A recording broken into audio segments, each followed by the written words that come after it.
ఓం శ్రీ గురుభ్యో నమః. హరి ఓం. వాగర్ధావివ సంపృక్తౌ వాగర్ధ ప్రతిపత్తయే జగతః పితరౌ వందే పార్వతీ పరమేశ్వరౌ. భక్తి సమయం ఛానల్ వారికి స్వాగతం. మనకు ఈరోజున ఒక ప్రత్యేకమైనటువంటి ఒక విశేషమైన వీడియో మీకు తెలియజేస్తున్నాను. నేను మాస చతుర్దశి, మాస శివరాత్రి అంటే ప్రతి అమావాస్యకు ముందు చతుర్దశి అర్ధరాత్రి ఎప్పుడైతే చతుర్దశి ఉంటుందో దానిని మాస శివరాత్రి అంటారు. ఈ మాస శివరాత్రి సందర్భంగా మనము శివుణ్ణి ఎక్కువగా పూజించినట్టయితే విశేషమైనటువంటి ధనధాన్యవృద్ధి, ఐశ్వర్యం, ఈశ్వరేచ్ఛ. మరి ఈశ్వరుడి యొక్క సోదరుడు కుబేరుడు కనుక ఆ కుబేరుడి యొక్క అనుగ్రహాన్ని పొందుకోవాలనుకుంటే ఈశ్వరుణ్ణి ఆరాధన చేయాలి. కాబట్టి మనందరము ఇటువంటి మాస శివరాత్రి రోజున అంటే చతుర్దశి అర్ధరాత్రి ఉన్నటువంటి సమయంలో ఆ మర్నాడు వచ్చేటువంటిది రోజునే మాస శివరాత్రి అంటారు. మరి ఈ మే నెలలో ఎప్పుడు వస్తుంది? 6/5/2024 విశేషంగా మనకి సోమవారం రోజున వస్తుంది. ఇంకంతకంటే పుణ్యం ఏం కావాలి మనకి? సోమవారం శివుడికి ప్రీతి అయినటువంటి రోజు. అటువంటి రుద్రుడికి ప్రీతి అయినటువంటి రోజున ఆ సోమవారం రోజున మనము ఈశ్వర అభిషేకం చేస్తే చాలా మంచిది. మరొక విశేషం ఏంటి తెలుసా? రేవతి నక్షత్రంతో కూడినటువంటి శుభదినం అది. అంటే మీనరాశి వారికి విశేషమైనటువంటి లాభాన్ని కలిగించబోతోంది. అలాగే వృషభ రాశి వారికి గురుడు ఇప్పుడే మనకి మన 2వ తారీఖు నుంచే జన్మంలోకి వచ్చాడు. అలాగే మిథున రాశి వారికి 12వ ఇంటికి వచ్చాడు. అలాగే తులారాశి వారికి అష్టమంలోకి వచ్చాడు. అక్కడ ఏమిటి? వృషభం, తర్వాత మిథునం, తులారాశి వారికి, అలాగే షష్టమ స్థానమైనటువంటి ధనుసు రాశి వారికి కూడా ఈ యొక్క గురుడు మనకి వృషభంలో ఉన్నాడు. మరి ఈ రాశుల వారు వృషభ, మిథున, తుల, ధనుస్సు రాశుల వారు తప్పనిసరిగా మీరు 6/5/2024 సోమవారం రోజున ఈశ్వరనామ స్మరణ, ఈశ్వరుణ్ణి అభిషేకం చేసుకోవడం, దానివల్ల ఉత్తమ స్థాయి శుభయోగాలు పొందుకోవడం.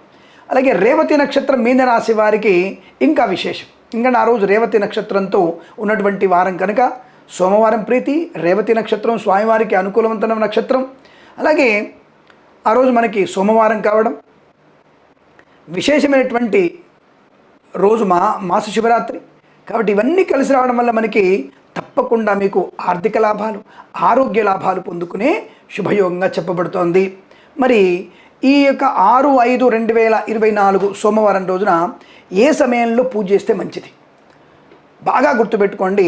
ఎట్టి పరిస్థితుల్లో కూడా మనము ఈ మాస శివరాత్రి కానీ, శివ పూజ కానీ ఏదైనా సరే ప్రదోష కాలంలో చేసే పూజకి ఫలితం ఎక్కువ. ప్రభాత కాలంలో చేసేటువంటి పూజలు ఎంత బలాన్ని కలిగిస్తాయో. ప్రభాత కాలం అంటే ఏమిటి? ఉదయం ఉజ్జాయింపుగా 4 గంటల నుంచి 5:38 40 నిమిషాల వరకు దాన్ని ఈ బ్రాహ్మీ ముహూర్తం అంటారు. కొన్నిసార్లు మనకి 3:40 నుంచి 5:40 వరకు కూడా వస్తుంది. ఇది బ్రాహ్మీ ముహూర్తం. ఈ సమయంలో చేసే పూజ కానీ, చదివేటువంటి శ్లోకాలు కానీ, విద్య కానీ, అంటే ఇంగ్లీష్ చదువైనా సరే చాలా విపరీతమైనటువంటి మెమరీ పవర్ కలిగిస్తుంది. దానివల్ల శక్తి బ్రహ్మాండంగా ఉంటుంది. కాబట్టి అందుకే తెల్లవారుజామున లేవండి అని చెప్తుంటాం మేము. పిల్లల్ని తెల్లవారుజామున లేపడం, దానివల్ల మంచి ప్రయోజకులు అవుతారు. సమాజానికి ఉపయోగపడేటువంటి చదువు వస్తుంది. ఈ మధ్య మనకి మన తెలుగు రాష్ట్రాల్లో మన ప్రాభవాన్ని కోల్పోతున్నాం. మత్తుమందుల విక్రయం ఎక్కువైపోయింది. మత్తుమందుల విక్రయం, మద్యపాన విక్రయం ఎక్కువైపోయింది. ఇటువంటి దుర్వ్యసనాన్ని బయటపడాలంటే మన పిల్లల్ని ఖచ్చితంగా కుల, మత, వర్గ విభేషణ లేకుండా అన్ని కులాల వారు, అన్ని మతాల వారు ఖచ్చితంగా మీరు తెల్లవారుజామున 4 నుంచి 6 గంటల మధ్య చదవండి. 10th క్లాస్ కానీ, 9th కానీ, 8th కానీ, ఇంటర్మీడియట్ కానీ, బీటెక్ కానీ, ఎంటెక్ కానీ, డిగ్రీ కానీ ఏదైనా సరే చదవండి. సమాజానికి ఉపయోగపడేటువంటి యువత అభివృద్ధి పొందుకుంటుంది. మన దేశం ఇప్పుడు యువతతో నిండిన దేశం. రాబోయేటువంటి 50 సంవత్సరాలు కూడా యువతతో నిండగలిగేటువంటి శక్తి ఉన్న దేశం మనది. అందుకే వచ్చే 50 ఏళ్ళ వరకు మనల్ని కొట్టేవాడు ఎవరు లేరు, ఏ దేశం వాళ్ళు లేరు. ఆ 50 ఏళ్ళ తర్వాత వచ్చేటువంటి శుభయోగాల తర్వాత చూసుకుందాం. కానీ ఎట్ ప్రెజెంట్గా 2080 అంటే 2000 దాదాపుగా 50 సంవత్సరం వరకు మనల్ని 54 వరకు మనకి పోటీ లేనేది ఉండదనే విషయం గుర్తుపెట్టుకోండి. సరే, మన విషయం పక్కకి వెళ్ళిపోతుంది. మరి ప్రదోష కాలంలో చేసే పూజకి, ప్రభాత కాలంలో పూజకి, ప్రదోష కాలంలో పూజకి బలం ఎక్కువ. కానీ శివుని పూజ ప్రదోష కాలంలో చేయాలి. అంటే సాయంకాలం 4 15 లేదా 4:30 నుంచి మనం కనుక పూజను మొదలుపెట్టి ఈ ప్రదోష కాలంలో కనుక మనకి శివుణ్ణి పూజ చేస్తే విశేషమైన లాభం. ఇక్కడ ఒక విషయం చెప్తాను మీకు. తులారాశి వారికి అష్టమ గురుడు కదా, వీరికి తప్పకుండా తెల్ల నువ్వులతో నీళ్ళల్లో తెల్ల నువ్వులు కలిపి పుట్టమన్నుతో శివలింగము తయారు చేసుకొని, పుట్టమన్నుతోని పార్థివలింగం అంటారు, పుట్టమన్నుతో శివలింగం తయారు చేసి తెల్ల నువ్వులతో గనక మీరు అభిషేకం చేసినట్టయితే అష్టమ గురు దోషం తొలగిపోతుంది. సాయంకాల సమయంలో ప్రదోషకాలంలో మీరు పూజ చేయండి. ఈ యొక్క పార్థివ లింగానికి మీరు కనుక అభిషేకం చేసినట్టయితే శుభకరంగా ఉంటుంది. సోమవారం విశేషం నక్తమ గుండి చేయండి. అలాగే ధనుసు రాశి వారు తప్పకుండా మీరు చేయాల్సింది ఈ యొక్క పంచదార తేనె 2 కలపండి. పంచదార తేనె కలిపి స్వామివారికి అభిషేకం చేసినట్టయితే ఈ యొక్క షష్టమ గ్రహ స్థితి దోషం తొలగిపోతుంది. అనుకూలమైన శుభయోగాలు పొందుకునే అవకాశం ఉంటుంది. అలాగే మకర రాశి వారు కూడా ఈ ఎవలు దొరుకుతాయి, మనకి ఎవలు అని దొరుకుతాయి. ఎవలైనటువంటి అంటే గోధుమలాగా ఉంటాయి. ఆ ఎవలని నీళ్ళలో కలిపి లేదా ఆవు పాలలో కలిపి, ఎవలు ఆవు పాలు కలిపి మకర రాశి వారు కనుక పార్థివలింగానికి అభిషేకం చేస్తే అచంచలమైన ఆత్మవిశ్వాసం, బుద్ధి బాగా పనిచేసే అవకాశం. ఎందుకంటే పంచమ గురుడు కదా వారికి బుద్ధి బాగా పనిచేసే అవకాశం ఉంది. మిగతా వాళ్ళకి బుద్ధి వద్దా అనుకోకండి, మిగతా వాళ్ళందరికీ బలం ఉంది, వీరికి బలం తక్కువగా ఉంది. అలాగే మరి మిథున్ రాశి వారి గురుగారు మర్చిపోయారు మీరంటే లేదండి. మిథున్ రాశి వారికి రాహుగ్రహ పీడ, అలాగే శనిగ్రహం యొక్క ప్రభావం, తర్వాత వీరికి గురుగ్రహ ప్రభావం కూడా 3 రకాలుగా ఇబ్బందులు ఎక్కువగా ఉన్నాయి.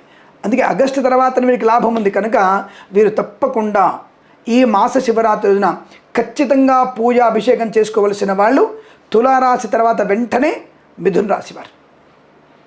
ఈ యొక్క 6/5/2024 రోజున మీరు తప్పకుండా ఈ యొక్క అభిషేకం చేస్తే మంచిది.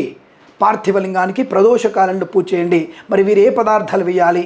తప్పకుండా మీరు బిల్వ జలము, అలాగే నర్మదా నది దగ్గర ఎవరైనా నీళ్ళు తెస్తే ఆ పుష్కర తీర్థంతో లేదా గంగా నీటితోని, లేదా మీరు తప్పకుండా నువ్వుల నూనెతో అభిషేకం, ఆవు పాలతో ఆవు పెరుగుతో అభిషేకం, అలాగే మీరు కాస్త చందనపు నీళ్ళని అంటే మంచి గంధపు చెక్కని బాగా అరగదీసి చందనపు నీటితో కనుక మీరు అభిషేకం చేసినట్టయితే తప్పకుండా రుణపీడా పరిహారం, ఆర్థికమైన ప్రయోజనం, ఆరోగ్య ప్రాప్తి పొందుకునే అవకాశం, కార్య సాఫల్యత పొందుకునే అవకాశం, జన వశీకరణ శక్తి పొందుకునే అవకాశం ఖచ్చితంగా ఉంటుంది. కనుక మీరు తప్పకుండా ఈ ప్రదోష కాలంలో మీరు గ్యారెంటీగా తప్పనిసరిగా చేయవలసిన పూజ ఈ రాశి వారికి ఈ యొక్క అభిషేకం చేయడం వల్ల మంచి ప్రయోజనాన్ని పొందుకుంటున్న విషయం గుర్తుపెట్టుకోండి.